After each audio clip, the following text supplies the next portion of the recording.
நீங்கள் பார்த்து கொண்டிருப்பது நாட்டுக்கோட்டை நகரத்தார் டிவி. மற்ற கோயில்ல எல்லாம் போய் நின்று இது வேணும்னு கேட்கணும். மீனாட்சி தாயார்கிட்ட நின்னா போதும், உனக்கு என்ன வேணுமோ அது கொடுக்கப்படும். எங்க 3 மாச பிள்ளை அம்மாட்ட பால் வேணும்னு கேட்க விட்டா கொடுக்குறா? கேட்டுச்சா?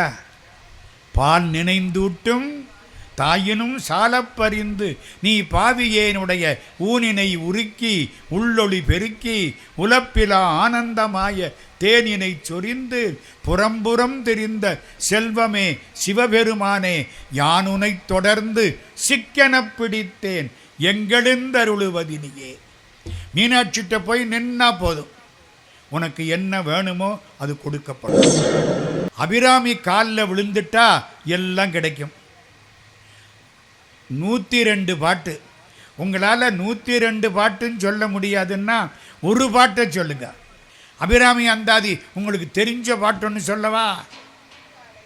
தனந்தரும் கல்வி தரும் ஒரு நாளும் தளர்வரியா மனந்தரும் தெய்வ வடிவுந்தரும் நெஞ்சில் வஞ்சமில்லா இனந்தரும் நல்லன எல்லாந்தரும் அன்பரென்பவர்க்கே கனந்தரும் பூங்குழலாள் அபிராமி கடை கண்களே. அந்த அம்மா எந்த பாட்டை சொன்னாங்க தெரியுமா? இந்த பாட்டை சொல்லல, வராகி வர்ற பாட்டை சொன்னாங்க. எந்த பாட்டில் வராகி வருது? அபிராமி அந்தாதியில் 102 பாட்டில் ஒரு பாட்டில் வராகி. எந்த பாட்டு தெரியுமா? என்ன அப்போத்தான் உங்களுக்கு புரியும் மனசில். நாயகி நான்முகி நாராயணி கை நளின பஞ்ச சாயகி சாம்பவி சங்கரி சாமளை சாதினச்சு வாயகி மாலினி வாராகி சூலினி மாதங்கி என்றே ஆயகியாதி உடையாள் சரணம் அரண் நமக்கே. 50வது பாட்டு. எத்தனாவது பாட்டு? 50வது பாட்டு. நல்ல ஞாபகம் வச்சு. அந்த அம்மா என்ன சொல்கிறாங்க?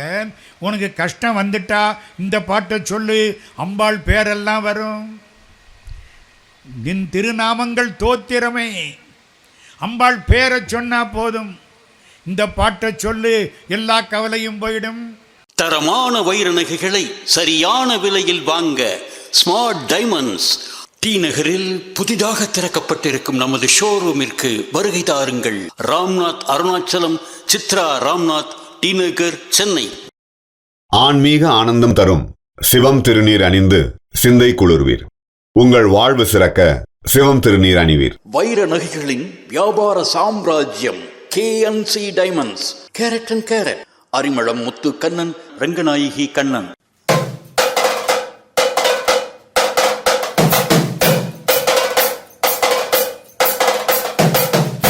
சிவா திருச்சிற்றம்பலம்.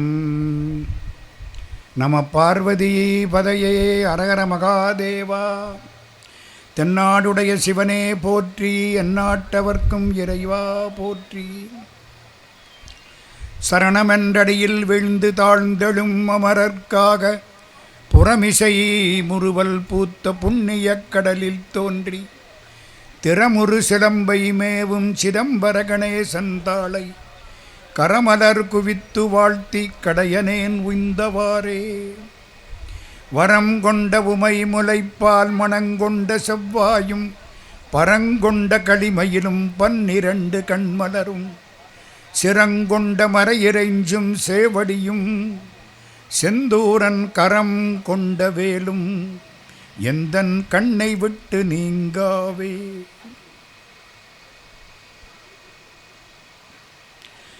அன்புக்கும் வணக்கத்திற்கும் மரியாதைக்கும் உரிய சான்றோர் பெருமக்களே, தாய்மார்களே, இந்த ஆத்தங்குடியில் ஒரு சிறப்பான பாபாவினுடைய ஆலயத்தை அமைத்து இப்பொழுது வராகி சந்நிதியையும் அமைத்து, இதுவரைக்கும் ஆத்தங்குடின்னா கல்லுத்தான் ஞாபகத்துக்கு வரும். இனிமே ஆத்தங்குடின்னா எல்லாருக்கும் வராகி சந்நிதியும் சேர்த்து ஞாபகத்துக்கு வரும், பாபா கோயில் ஞாபகத்துக்கு வரும். அந்த திருப்பணியை செய்திருக்கக்கூடிய ஐயா சண்முகம் அவர்கள், அவர்கள் இல்லத்தரசியார் அழகம்மை என்ற அனுஷா அவர்கள், வந்திருக்கக்கூடிய மற்ற சான்றோர்கள், தாய்மார்கள் எல்லாருக்கும் வணக்கம். நீங்கள்லாம் காசிக்கு போயிருக்கீங்களா? காசிக்கு போனவங்க கையை தூக்குங்க. பரவாயில்ல, அடே அப்பா, ரொம்ப கை தெரியுது. காசியில் விசாலாட்சி கோயிலுக்கு போகிறோம். விசாலாட்சி கோயிலுக்கு போகிற பாதையில் ஒரு காட்டு இருக்குது. காட்டுன்னா தெரியுமா? குளிக்கிற இடம். கங்கையில் 64 காட்டு. விசாலாட்சி கோயிலுக்கு போகிற பாதையில் ஒரு காட்டு இருக்குது. அந்த காட்டுக்கு பேர் வராகி காட். அங்கே தான் ஆரம்பிக்க போகிறேன் பேச்சே. அந்த காட்டுக்கு என்ன பேர்? வராகி காட். அந்த காட்டில் ஒரு கோயில் இருக்குது. காலையில் 5 மணி வரைக்கும் தான் திறந்துருக்கும். இது எப்படி இருக்கு? காலையில் 4 மணியிலேருந்து 5 அவ்வளவுதான். அதுக்கப்புறம் சாத்திடுவாங்க. வராகியை எப்படி பார்க்கணும் தெரியுமா? பூமிக்கு கீழே வராகி, கீழே இறங்கி போகணும் ஒரு 7-8 படி. சாத்தியாச்சுன்னா மேலே ஒரு ஜன்னல் மாதிரி இருக்கும். அது வழியாக பார்த்தீங்கன்னா வராகையினுடைய திருவடி மட்டும் தெரியும். காசிக்கு போன ரொம்ப பேர் இதை பார்த்துருக்க மாட்டாங்க. நான் காசிக்கு போனேன், கங்கையில் குளித்தேன், நம்ம சத்திரத்தில் சாப்பிட்டேன், நல்லா இருந்துச்சு. போகிற போக்கில் வராகி என்ன காலையில் சீக்கிரம் எந்திரிச்சு போகணும். 4 மணிக்கு போனால் நல்லா பார்க்கலாம். யார் இந்த வராகி? ரொம்ப ஆச்சரியம். நாட்டுக்கோட்டை செட்டியார்களுடைய ஊரில் வராகியை பற்றி ரொம்ப பேருக்கு தெரியாது. ஐயா நம்ம சண்முகம் அவர்கள் புண்ணியத்தில் வராகியை பற்றி இப்போ தெரியுது. யார் இந்த வராகி? காசிக்கும் வராகிக்கும் என்ன சம்பந்தம்? அதுதான் இன்றைய பேச்சு. பாஸ்கர ராயர்னு ஒருத்தர் இருந்தார். எந்த ஊரில் தெரியுமா? நம்ம கும்பகோணத்துக்கு பக்கத்தில் லலிதாம்பிகையினுடைய கோயில். எந்த ஊர் சொல்லுங்க? ஆகா, திருமேயச்சூர். திருமீயச்சூர். திருமீயச்சூரில் 2 கோயில். ஒன்று பெரிய கோயில், இன்னும் ஒன்று இளங்கோயில். 2 பாடல் பெற்ற ஸ்தலங்கள் ஒரே ஊரில், திருமீயச்சூர். திருமீயச்சூரில் தான் லலிதா சகசரநாமம் உண்டாக்கப்பட்டது. லலிதா சகசரநாமத்தை பாடினது யாரு? லலிதாவினுடைய தோழிகள். அது யாரு? என்ன? அதுக்கும் வராகிக்கும் என்ன சம்பந்தம்? அதைத்தான் இப்போ சொல்ல போகிறேன். நம்ம அம்மா சுமதி ஸ்ரீ அவர்கள் வராகி மந்திரமெல்லாம் நிறைய சொன்னாங்க. நான் இந்த வரலாறுகள் 3 செய்தி உங்களுக்கு சொல்ல போகிறேன். வராகியை பற்றி 3 செய்திகள். இது முதலாவது செய்தி. அவருக்கு பேர் என்ன சொன்னேன்? பாஸ்கர ராயர். மறக்கப்படாது. பாஸ்கர ராயருங்கிறவர் அம்பாளை வழிபாடு பண்ணக்கூடியவர், லலிதாம்பிகையை கும்பிடக்கூடியவர், பராசக்தி உபாசகர், ரொம்ப படித்தவர், லலிதா சகசரநாமத்துக்கு உரை எழுதியவர். ஆதிசங்கரர் அந்த காலத்தில் லலிதா சகசரநாமத்துக்கு உரை எழுதணும்னு ஆசைப்பட்டாராம். எழுத முடியலை. ஏடு இருந்தது. ஒரு பையனை கூப்பிட்டார். போய் லலிதா சகசரநாமத்தை எடுத்துக்கிட்டு வா, நான் உரை எழுதணும். அந்த பையன் எடுத்துக்கிட்டு வந்தான். விரித்து பார்த்தா அது விஷ்ணு சகசரநாமம். ஏண்டா, நான் லலிதா சகசரநாமத்தை எடுத்துக்கிட்டு வான்னு, நீ என்ன விஷ்ணு சகசரநாமத்தை எடுத்துக்கிட்டு வந்துட்ட? கொண்டே வச்சுட்டு திரும்ப அதை எடுத்துக்கிட்டு வா. பையன் கொண்டே வச்சான். திரும்ப எடுத்துக்கிட்டு வந்தான். அப்பவும் விஷ்ணு சகசரநாமம். என்னடா வேடிக்கையாக இருக்குது, எனக்கு என்னமோ தெரியலை. அங்கே போன உடனே கையும் ஓடலை, காலும் ஓடலை. ஆதிசங்கரர் சொன்னார், அப்போ விஷ்ணு சகசரநாமத்துக்கு நான் உரை எழுத வேண்டும் என்பது அம்பாள் திருவுள்ளம். லலிதா சகசரநாமம் அதுக்கு யாரோ ஒருத்தர் பிறந்திருக்கார். அதுக்கு பிறந்திருக்கணுமா இல்லையா? ஆத்தங்குடியில் ஒரு பாபா கோயில் கட்டணும்னா அதுக்குன்னு ஒருத்தர் பிறந்திருப்பார். அவரை தவிர வேற யாரும் பண்ண முடியாது. பாஸ்கர ராயர் அந்த ஊரில் லலிதா சகசரநாமத்துக்கு உரை எழுதினார். அற்புதமான உரை. முடிஞ்சுது. பாஸ்கரராயர் காசிக்கு போனார். காசி முக்கியமான இடம். கங்கைக்கு மிஞ்சின நதியும் இல்லை, காசிக்கு மிஞ்சின பதியும் இல்லை. அந்த காலத்தில் காசியில் 56,000 சந்து. ஒரு சந்துக்குள்ளே போனால் அடுத்த சந்துக்குள்ளே வர முடியாது. மாட்டிக்கிட்டால் தவிச்சே போயிடுவோம். எத்தனை வருஷம் ஆனாலும் சந்துக்குள்ளே சுற்ற வேண்டியதான். நான் அப்படி மாட்டியிருக்கேன். 1999 முதல் முறை காசிக்கு போய் ஒரு சந்துக்குள்ளே புகுந்து நாம் பட்ட பாடு கடவுளுக்கு தெரியும். சந்து சந்தாக போகுதே தவிர சத்திரத்தை காணாம்.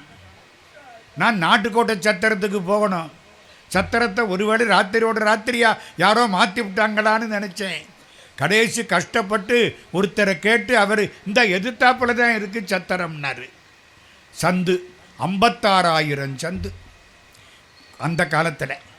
இப்போ காசியில் கோயிலை சுற்றி இருந்த சந்தையெல்லாம் எடுத்து அங்கே இருந்த வீடுகளையெல்லாம் அப்புறப்படுத்தி அந்த இடத்துல பூரா கோயிலுக்கான இடம், எல்லாருக்கும் பணம் கொடுத்து அவங்களுக்கெல்லாம் தனி வீடு கொடுத்து எல்லாம் பண்ணி இப்போ கோயிலை சுற்றி கிட்டத்தட்ட 70,000 பேர் உட்கார்ந்துருக்கலாம்.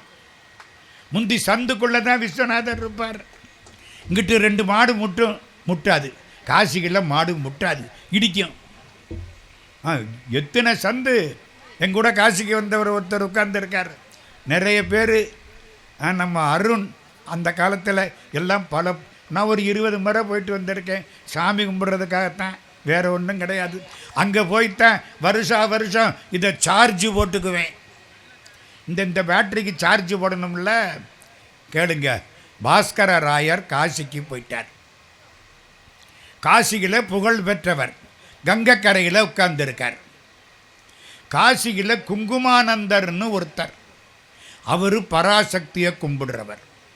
உடம்பு பூரா குங்குமம். இந்த கையை அள்ளி அப்படி குங்குமத்தை அள்ளி தெளிப்பாராம்.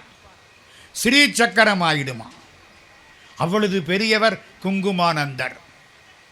இந்த குங்குமானந்தர் தான் காசியில் பெரிய ஆள். இப்போ நம்ம பாஸ்கரராயர் காசிக்கு போயிட்டார். யாரோ ஒருத்தன் சொல்லியிருக்கான், தென்னாட்டிலிருந்து ஒருத்தர் வந்திருக்கார். அவருக்கு பேர் பாஸ்கரராயர்னு பேர். லலிதா சகசரநாமத்துக்கு உரை எழுதியவர். ரொம்ப பெரியவர். அப்படியா, கூப்பிட அவரை. அவர் கூட வாதம் பண்ணுவோம். யார் ஜெயிக்கிறான்னு பார்ப்போம். வாதம் பண்ணுவோம். அந்த காலம். இன்னைக்கு பட்டிமண்டபம் நடத்துகிறோம் பாருங்க. இது பொய், அது உண்மை. இன்றைக்கி பட்டிமண்டபத்தில் கட்சியை மாற்றி போட்டாலும் பேசுவாங்க. அன்றைக்கி உண்மையான வாதம் சரின்னாச்சு. கங்கை கரை 64 காட் அருமையாக காத்தடிக்குது. எதிர்த்தாப்பில் குங்குமானந்தர் உட்கார்ந்துட்டார். 100 பேர் அவருக்கு பின்னால். நம்ம பாஸ்கரராயர் ஒத்த ஆள். வேறு துணைக்கு ஆளே கிடையாது. ஒரே ஒருத்தி தான் துணை. அவள் யார்? வராகி. வேறு யாரும் துணை இல்லை. கம்பீரமாக உட்கார்ந்துட்டார் பாஸ்கரராயர். குங்குமானந்தர் வந்தார். உன் பேர் என்ன? பாஸ்கரராயர். லலிதா சகசரநாமத்துக்கு நீ உரை எழுதியிருக்கியா? அம்பாள் எழுதுனா நான் அதை கையினால் எழுதுனேன், அவ்வளவுதான். சொன்னது அவ, எழுதுனது நான். அப்படியா? உனக்கு எல்லாத்துக்கும் அர்த்தம் தெரியுமா? ஏதோ கொஞ்சம் கொஞ்சம் தெரியும். நான் ஒன்று சொல்கிறேன், அதுக்கு அர்த்தம் சொல்லு. சொல்லுங்க. ஓம் மகா சதுஷ்டி கோடி யோகினி கணசேவிதாயை நம. ஓம் மகா சதுஷ்டி கோடி யோகினி கண சேவிதாயை நமாவோம். அர்த்தம் சொல்லு. சஷ்டின்னா அந்த காலத்தில் சதுஷ்டின்னா 8 எத்தனை? 64. அம்பாளை சுற்றி 64 கோடி தோழிகள் நிற்கிறாங்களாம். அவள் இருக்கிற இடத்துக்கு ஸ்ரீபுரம்னு பேர். அம்பாள் இருக்கிற இடத்துக்கு என்ன பேர்? ஸ்ரீபுரம். நம்ம வேலூர் போயிருக்கீங்களா? வேலூர்கிட்ட ஒரு அம்பாள் கோயில் இருக்கா, ஸ்ரீபுரம். அது மாதிரி அமைச்சிருக்காங்க. தண்ணி சுற்றி வர நடுவில் கோயில். எத்தனை தோழிகள்? 64 கோடி. சதுஷ்டி கோடி யோகினி. எல்லாம் யோகினிகள். இந்த பற்றியலா யோகத்துக்கு அடிப்படை இதுதான். இந்த 2 கையை இப்படி வச்சுங்க. ராத்திரி தூக்கம் வரலையா? ஆமாம் சார். நேற்று ராத்திரி தூக்கம் வந்ததா? ஐயோ வரல. முந்தானத்து வந்ததா? முந்தானத்தும் வரல. பயமாக இருக்குது, நாளைக்கு வருமோ வராதோ தெரியலை. கவலைப்படாதீங்க. இந்த கையை இப்படி வச்சுங்க. ஒரு 10 நிமிஷம் 15 நிமிஷம் உட்கார்ந்துருங்க, தூக்கம் சுகமாக வரும். இதுக்கு பேர் தெரியுமா? சின்முத்திரைன்னு பேர். ஐயப்ப சாமி எப்படி உட்கார்ந்துருக்கார்? இப்படி.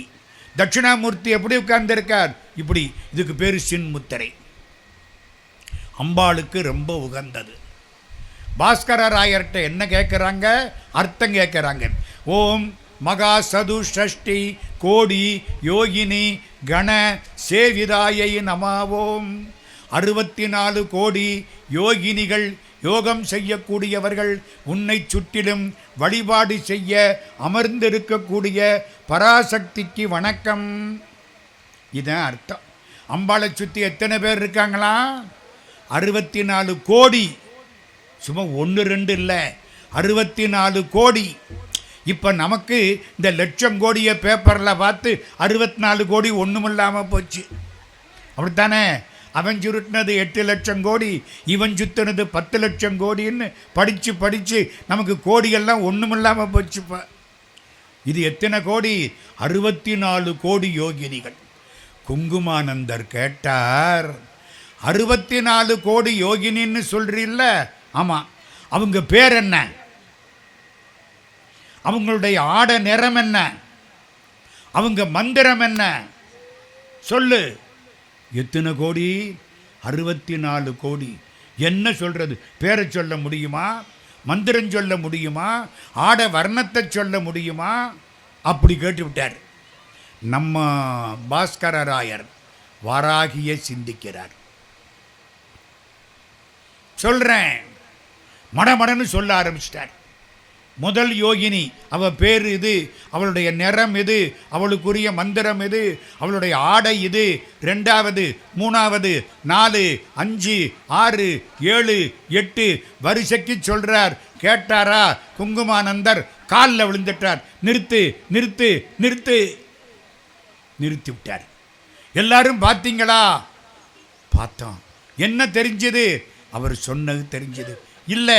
நல்லா பாருங்க, அவர் தோல்ல வாராகி உட்கார்ந்து அவர் சொல்றா எல்லாத்தையும். இவர் சும்மா வாய் அசைக்கிறாரு. அவனுடைய திருவடி இவன் நெஞ்சில படுது. யார் நெஞ்சில? பாஸ்கர ராயர் நெஞ்சில. எங்க நம்ம தோல்ல அம்பாள் உட்கார்ந்திருந்தா திருவடி நெஞ்சில படுமா படாதா? திருவடி வேணுமா வேண்டாமா? திருவடிக்காகத்தானே இந்த பாடுபடுறோம். அடியார்கள்னு ஏன் பேர்? நமக்கெல்லாம் பேர் அடியார்கள், அடியாட்கள் இல்லை. நீங்கள் பாட்டு அடியார்கள். அடியார்கள்னா என்ன அர்த்தம்? திருவடிக்கு சொந்தக்காரர்கள். அம்பாள் திருவடி இவளுடைய மார்பல படுது. அவ பேசுறா, இவர் பேசல. காலில் விழுந்துட்டார், கண்ணீர் கொட்ட கும்பிட்டார். ஐயா, நானும் பூஜை பண்ணியிருக்கேன், உபாசனை பண்ணியிருக்கேன். அம்பாள் என் தோளில் வந்து உட்கார்.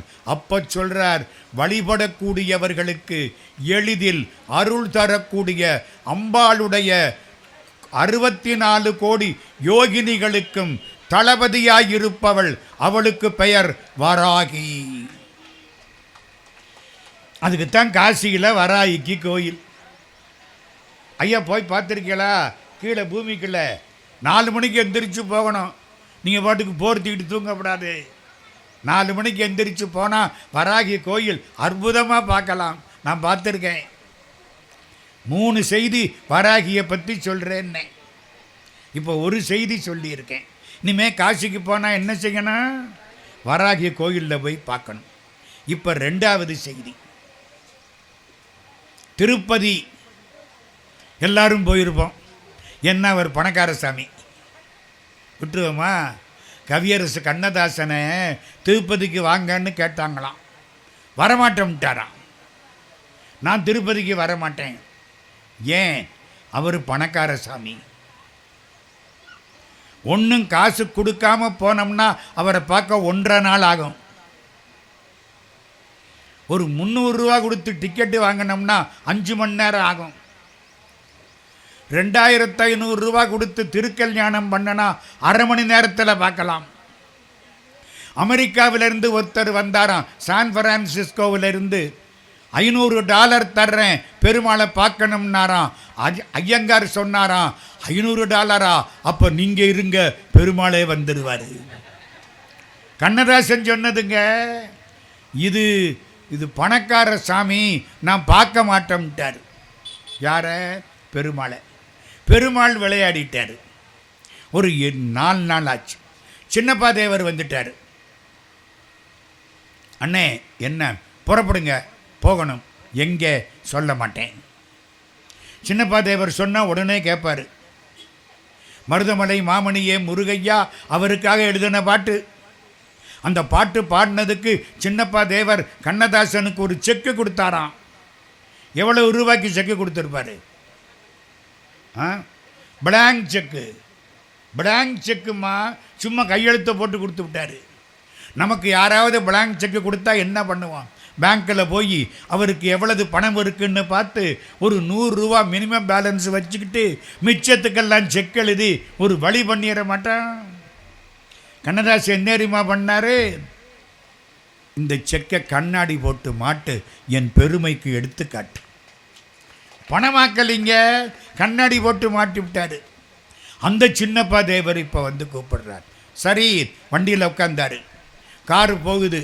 கண்ணதாசன் நல்லா தூங்கிட்டார், அருமையாக தூங்கிட்டார். முழிச்சு பார்த்தா திருமலை மேலே ஏறியாச்சு. எங்கே வந்திருக்கோம்? பெருமாள்கிட்ட வந்துட்டோம். நான் வரமாட்டேன். வந்துட்டீங்க, இனிமே என்ன வரமாட்டேன். உள்ளே வாங்க. பெருமாள் மரியாதையாக கூப்பிட்டா உள்ளே வாங்க, இல்லைங்கன்னா காரில் இருங்க. இறங்கினாரா? கண்ணதாசன் நடந்து போனாரா? முன்னால் போகிறது சின்னப்பா தேவர், பின்னால் வர்றது கண்ணதாசன். கோயிலுக்குள்ளே இருந்து கோயில் எக்ஸிக்யூட்டிவ் ஆஃபீஸர் IAS கண்ணதாசனை பார்த்து விட்டார். கண்ணதாசனுடைய விசிறி அவர். கண்ணதாசன் வர்றாரு. ஓடி வந்து இவரை கையிலாக கொடுத்து அப்படி கூட்டிக்கிட்டு முன்னால் போகிறாரு. முன்னால் வந்த சின்னப்பா தேவர் இப்போ பின்னாலே வராரு. யாரை முன்னால் வைக்கணும்னு பெருமாளுக்கு இல்லை தெரியும், நமக்கா தெரியும். உள்ளே போயிட்டாரு. பெருமாளை பார்த்தாரு கம்பீரமா. நான் வரமாட்டேன்னு சொன்னேன், வரவழைச்சுட்டேன். செடியாய வல்வினைகள் தீர்க்கும் திருமாலே நெடியானே வேங்கடவா, நின் கோயிலின் வாசல் அடியாரும் வானவரும் அரம்பையரும் கிடந்து எங்கும் படியாய் கிடந்து உன் பவளவாய் காண்பேனே. குலசேகர ஆழ்வார் பாட்டு. கண்ணதாசன் பாடுறாருங்க. பாடிட்டு கண்ணீர் கொட்ட நிற்கிறாரு. படிவட்டம் கட்டினாங்க. வெளியில் வந்தாச்சு. உண்டியலில் பணம் போடணும். சின்னப்பா தேவர் பையிலேருந்து $100 கட்டு எடுத்து போடுறாரு. அப்போ $100 கட்டுன்னா 10,000 ரூபா. கண்ணதாசன் பைக்குள்ளே கையை விட்டார். பை தான் இருக்கு. கையின் சுத்தம், பையின் சுத்தம், மனசும் சுத்தம். இல்லைன்னா கடவுள் வரமாட்டாருமா. அர்த்தமுள்ள இந்து மதம் எழுதணும்னா அந்த மனசு எவ்வளவு சுத்தமாக இருக்கணும் தெரியுமா? காஞ்சி பரமாச்சாரியார் சொன்னாராம், ஒரு பெரிய மடம் பண்ண வேண்டிய காரியத்தை நீ பண்ணி இருக்கேன்னு. அர்த்தமுள்ள இந்து மதம், மனசும் சுத்தம், பைசா கிடையாது. ஒரு பேப்பரை எடுத்தார், 4 வரி பாட்டு எழுதினார். என் கடனை தீர்ப்பாய் இறைவா, திருமலை வாழ் வெங்கடேஸ்வர பெருமாள் வேந்தனே, மங்காத செல்வத்தை அள்ளி தினமுன் தருவாயேல் நல்வழியில் வாழ்ந்திருப்பேன் நான். நீ பணத்தை கொடுத்திருந்தா நான் ஒழுங்கா வாழ்ந்திருப்பேன். நீ பணத்தை கொடுக்கல. அதுவும் எப்படி அள்ளி கொடுக்கணுமா, கிள்ளி கொடுக்கப்படாதான். அள்ளி கொடுத்திருந்தால் நல்வழியில் வாழ்ந்திருப்பேன் நான். நீ பணத்தை கொடுக்காமையினால சேரக்கூடாத கட்சிகளை சேர்த்து, சேரக்கூடாதவன் கூட எல்லாம் சேர்ந்து, அவன் நல்லா இருக்க தான் பாடுபட்டு எலெக்ஷனில் நின்று டெபாசிட் போய் இவ்வளவு ஆகிப்போச்சு. ஆட்சி மகனே ஆட்சிக்கு அயல் மகனே அப்படின்னாரு ஒரு கவிஞர் சிங்கார வடிவேலன். ஆட்சி மகனே ஆட்சிக்கு அயல் மகனே. எந்த கட்சி ஆட்சிக்கு வருதோ அதுக்கு எதிர்கட்சியில தான் கண்ணதாசன் எப்பவும் இருப்பார். இப்போ பைக்குள்ள கையை விட்டாரா, பாட்டு எழுதினாரா, உண்டியலில் போட்டாரா, வந்துட்டார். சின்னப்பா தேவர் 3 கட்டு கொடுத்தாராம், $100 கட்டு. காரில் உட்கார்ந்த உடனே, என்ன புது படம் எடுக்க போகிறேன், பெருமாள்கிட்ட உத்தரவு கேட்க வந்தேன். பெருமாள் நல்ல உத்தரவு தந்துட்டாரு. நீங்கள் தான் பாட்டு எழுதணும். 5 பாட்டு 50,000 தர்றேன். 5 பாட்டு 50,000 தர்றேன். இது அட்வான்ஸு 30,000 வச்சுக்கிடுங்க அப்படின்ட்டார். இந்த 30,000 பார்த்த உடனே வேறு என்ன சொன்னார்? பாட்டு நான் இப்போவே எழுதுகிறேன். இப்போ வேண்டாம், மெட்ராஸில் வந்து எழுதலாம், அதெல்லாம் கிடையாது, இப்போவே எழுதுகிறேன். எழுதினார். திருப்பதி மலை சென்று திரும்பி வந்தால் வாழ்வில் திருப்பம் இருக்குதடா. அதுக்கப்புறம் எனக்கு பணக்கவலையே இல்லைன்னு எழுதினார். கையை தட்டுறீங்கள்ல, திருப்பதிக்கு போனீங்கள்ல, திருப்பதியில் முதல்ல யாரை கும்பிடணும்? பெருமாளையா? அதெல்லாம் கிடையாது. கீழே இல்லை தாயாரு, மேலே முதல்ல கோயில் எங்கே கும்பிடணும் தெரியுமா? அந்த குளத்துக்கு பக்கத்தில் ஒரு கோயில் இருக்கு, அந்த பக்கம் திருப்பதி வராக க்ஷேத்திரம். ஞாபகம் இருக்கா? வராகமூர்த்தி பெருமாள், அதை கும்பிடணுமா முதல்ல.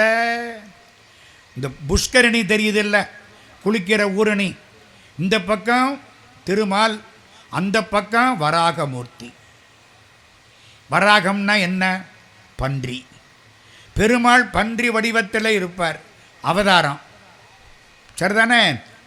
பன்றி வராக அவதாரம். மடியில் மகாலட்சுமி. ஏன் தெரியுமா? அவர் தான் திருப்பதிக்கு சொந்தக்காரர்.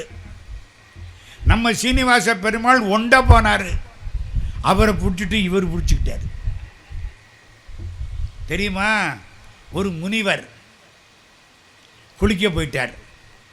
ஒரு வேடன் அந்த பக்கம் வந்தான். முனிவருடைய பையன் இருந்தான். வேடனை பார்த்தான். ஏண்டா இப்படி கொலையெல்லாம் பண்ணுற? தப்பு, பின்னால் கஷ்டப்படணும். இறந்ததுக்கப்புறம் ஒரு வாழ்க்கை இருக்குது, சிரமப்படணும். நல்லது பண்ணவங்க நல்ல கதியை அடைவார்கள். இந்த தப்பெல்லாம் பண்ணாதே, கொலை பண்ணுற, கொள்ளை அடிக்கிற செய்யாதே. அவன் சொன்னான், நான் என்ன பண்ணுறது, எனக்கு ஒன்றும் புரியலை, யாரை கேட்கறதுன்னு புரியலை. கவலைப்படாதே, இந்த முனிவர் வருவார். வந்து நிற்கிற போது அவர் காலில் விழு. அவர் என்னமாவது சொல்லுவார், அதை வேத வாக்கா எடுத்துக்கோ, அதான் மந்திரம். சொல்லிக்கிட்டே இரு, பெருமாள் காட்சி கொடுப்பார். இதெல்லாம் எங்கே? திருப்பதியில் மலை மேலே, திருமலை. நம்மாள் சரி பார்க்குறான். இந்த குளிக்க போனார்ல முனிவர், அவர் குளிச்சுட்டு கம்பீரமாக வர்றார். வேடன் பார்த்தான். அவரை பார்த்தானா போய் முன்னால் குப்புற விழுந்துட்டான், கும்பிட்டான். இவன் வேடன், உடம்பு பூரா முடி, எல்லாம் முடி இப்படி முளைச்சி கிடக்கு, கருமையாக இருக்கு. காலில் விழுந்தான். அவரு பார்த்தாரு, ஐயோ காட்டு பன்றி. பார்த்தா அப்படித்தானே தெரியுது, காட்டு பன்றி. வராகம் வராகம் வராகம் கத்திக்கிட்டு ஓடி போயிட்டாரு. இவன் பார்த்தான். குருநாதர் என்ன வார்த்தை சொன்னாரு? வராகம். ஓம் வராகாய நமன், ஓம் வராகாய நமன், ஓம் வராகாய நம. உட்காந்துட்டான். வேற ஒன்றும் சிந்தனை இல்லை, வாழ்க்கை முழுக்க வராகந்தான். வராகாய நம, வராகாய நம, வராகாய நம. 1 வருஷம், 2 வருஷம், 4 வருஷம், 10 வருஷம், 12 வருஷம், 12 வருஷம் பெருமாள் வராக மூர்த்தியாக காட்சி கொடுத்தார், பன்றி வடிவத்தில். அந்த மூர்த்தியை பார்த்த உடனே இவனுக்கு சந்தோஷம், இவனுக்கு மோட்சம் கிடைச்சிது. அந்த வராக மூர்த்தி தான் முதல்ல திருமலையில் இருந்தவர். அவருக்கு சொந்தம் திருமலை. நம்ம சீனிவாச பெருமாள் பின்னால் அங்கே போய் கொஞ்சம் இடம் கேட்டார். அவர் இடம் கொடுத்தாரு, இவர் மடத்தையே பிடுங்கிக்கிட்டாரு. இன்னைக்கு திருப்பதிக்கு போகிறவன் பூரா சீனிவாச பெருமாளை பார்க்குறான், கோவிந்தா கோவிந்தா கோவிந்தா. இன்னைக்கும் வராகமூர்த்தியை கும்பிட்டுட்டு தான் திருப்பதி திருமலை பெருமாளை கும்பிடணும். வராகமூர்த்திக்கு தான் முதல் பூஜை. ஞாபகம் வச்சுங்க. நம்ம வேகமாக போகிறோம், டிக்கெட்டை வாங்குகிறோம், கும்பிடுறோம், லட்டு வாங்குகிறோம், விட்டுறப்படாது, வந்துடுறோம். பெருமாளை விட்டாலும் விடலாம், லட்டை விட்டுறப்படாது.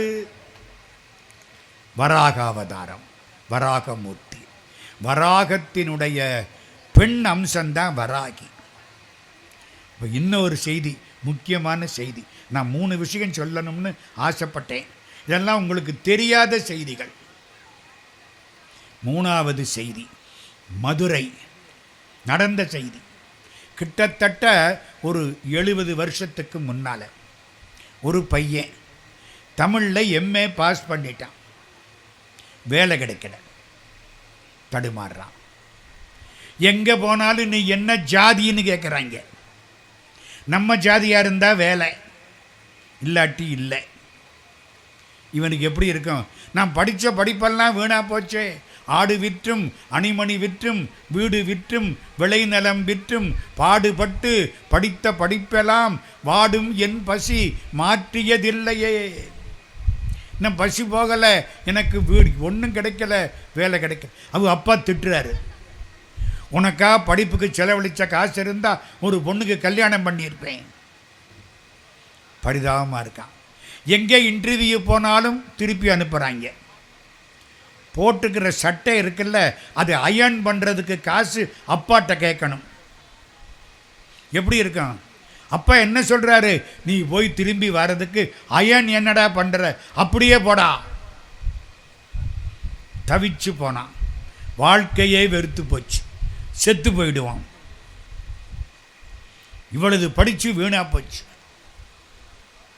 சரி, சாகிறதுக்கு முன்னால் மதுரை மீனாட்சிகிட்ட போய் அழுதுட்டு வந்துடுவோம். அம்மாட்ட சொல்லணுமா, அப்பாட்ட சொல்லணுமா? எப்பவும் கஷ்டங்களை யார்கிட்ட சொல்லணும்? அதுக்காகத்தான் வராக மூர்த்தி வராகியா பெண் வடிவம் எடுத்தார். ஞாபகம் வச்சுங்க. நம்ம வீட்டில் ஒரு பையன் இருக்கான், எக்ஸ்கர்ஷனுக்கு பணம் வேணும். அம்மாவை கேட்பானா, அப்பாவை கேட்பானா? அப்பாவை கேட்டால் பெல்ட்டு பிஞ்சு போயிடும். அம்மாவைத்தான் கேட்பான். அம்மா நேரம் பார்த்து வாங்கி கொடுத்துடுவா. இப்போ யாரை கேட்குறது? மீனாட்சி. ஒன்று தெரியுமா உங்களுக்கு?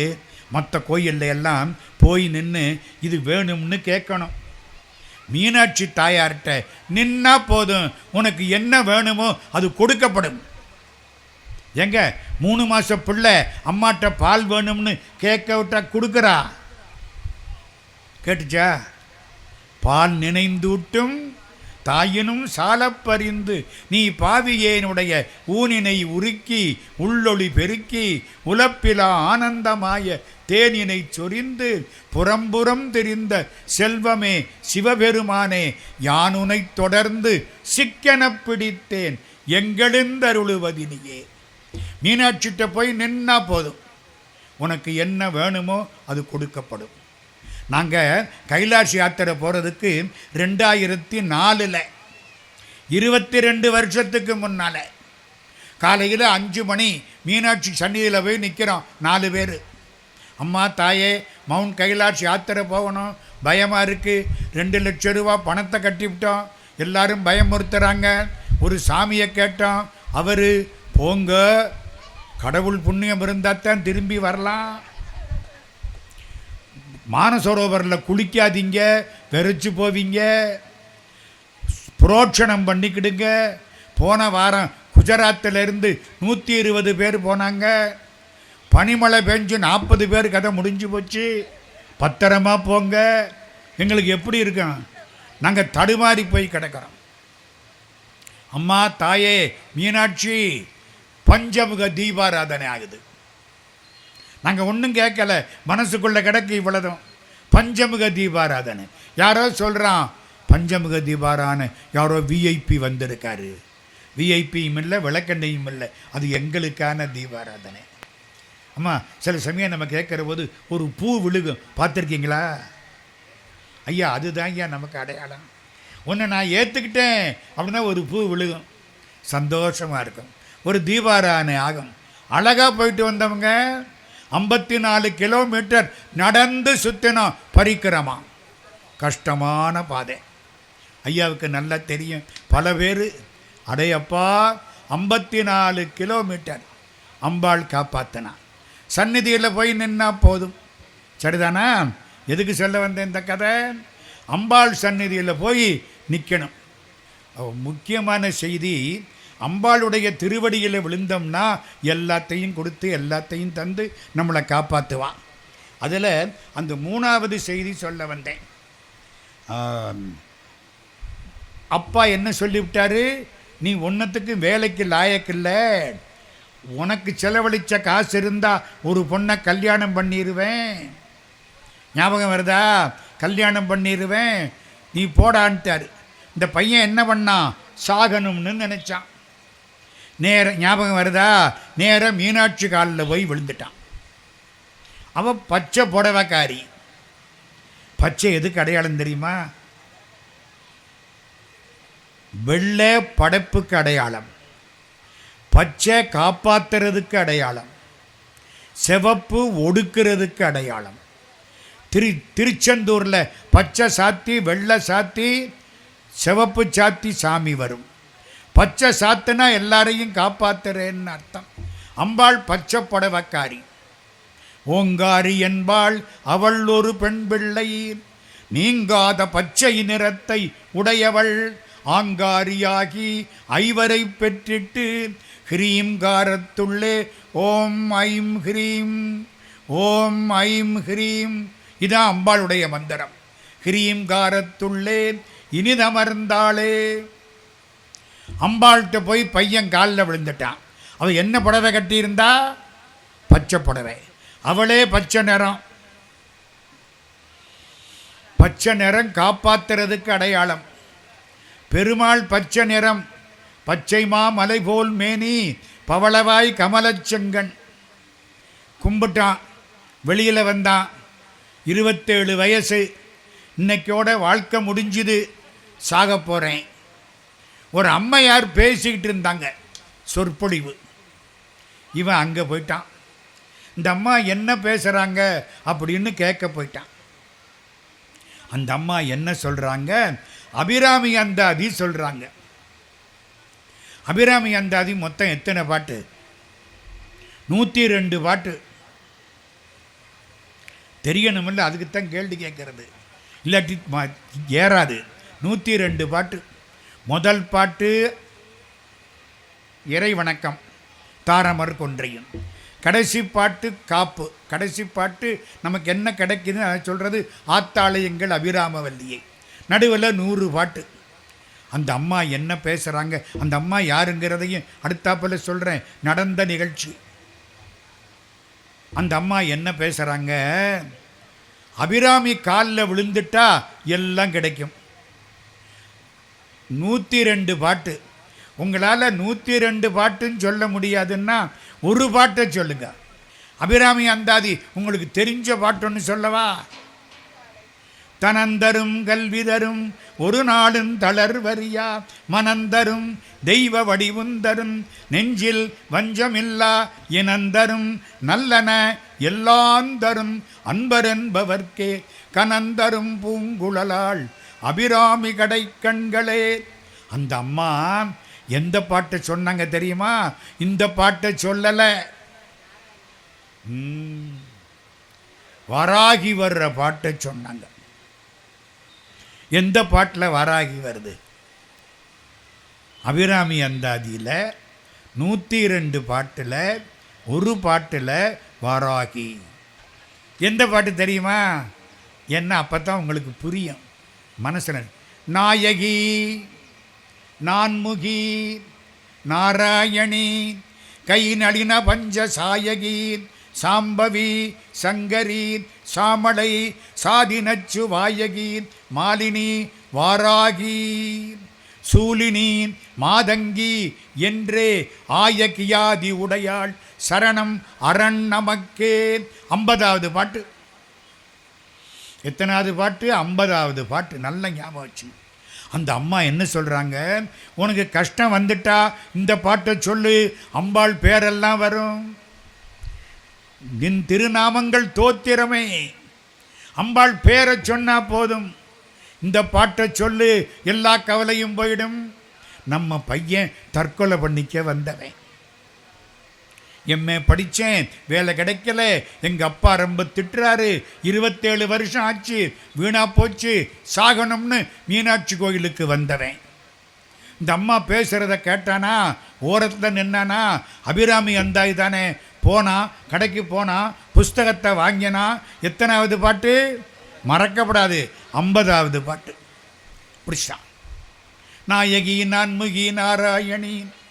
அதான் ஒரு முறை 2 முறை 10 முறை 100 முறை சொல்லிக்கிட்டே இருக்கான். அவளுக்காச்சு நமக்காச்சு. வாராகி சூலினி மாதங்கி என்றே. மாதங்கின்னு தெரியுமா? மதங்க முனிவரால் வடிவம் கொடுக்கப்பட்டவள். மீனாட்சிக்கு பேரு ராஜ மாதங்கி. மேலே தேவலோகத்தில் தட்சன் யாகம் பண்ணான். சிவபெருமானை கூப்பிடாம யாகம் பண்ணனான். யாகம் அழிய வேண்டும் என்று அம்பாள் பராசக்தி போனா, வீரபத்திரர் அனுப்பப்பட்டார், காளி மாதா அனுப்பப்பட்டால், அந்த யாகம் போச்சு. அம்பாள் பராசக்திக்கு அப்ப தாட்சாயணின்னு பேர். தட்சம் பொண்ணு தாட்சாயணி. உடம்பை பிச்சு எரிஞ்சிட்டான். தட்சம் வளர்த்த உடம்பு எனக்கு வேண்டாம். உடம்ப 51 பகுதியாக பிச்சா தூக்கி எறிஞ்சிட்டான். ஹார்ட் விழுந்த இடம் எது தெரியுமா? மதுரை. இதயம், ஹிருதயம் சமஸ்கிருதத்தில். ஹிருதயம் விழுந்த இடம் மதுரை. மதங்க முனிவர் தவம் பண்ணிக்கிட்டு இருக்கார். அவருக்கு முன்னால போய் ஹிருதயம் விழுந்தது. புரிஞ்சுக்கிட்டார், இது அம்பாள் பராசக்தி, அவனுடைய ஹிருதயம். அப்படியே வச்சார். மேலே ஸ்ரீ சக்கரம் போட்டார். பச்சை கல், மரகத கல் கொண்டு வந்தார். கையினாலேயே செதுக்கினார். தன் பலத்தினாலேயும் தவத்தினாலேயும் கையினாலேயே செதுக்கினார். இன்னைக்கு இருக்கிற மீனாட்சி விக்கிரகம் கிட்டத்தட்ட பக்கத்தில் போய் பாருங்க, சொரசொரப்பாக இருக்கும். இந்த வலுவழுப்பெல்லாம் இருக்காது. கும்பாபிஷேக நேரத்தில் கிட்ட போய் பார்க்கலாம். பார்த்துருக்கோம். கும்பாபிஷேக நேரத்தில் பக்கத்தில் போய் பார்க்கலாம். அவ மதங்க முனிவரால் வடிவம் சமைக்கப்பட்டதால் அவளுக்கு என்ன பேரு? மாதங்கி. ஹார்ட்டை சுற்றி ஒரு 6 ஓடுனுச்சான். அதுக்கு அவர் பேர் வச்சார் ஹிருதய மாலா. மாலை 6, ஹிருதய மாலா. இன்னைக்கு அது கிருதுமால் நதின்னு ஓடிக்கிட்டு இருக்கு. இன்னைக்கு அதுக்கு என்ன பேர்? மதுரையில் கிருதுமால் நதி சாக்கடையாக ஓடுது.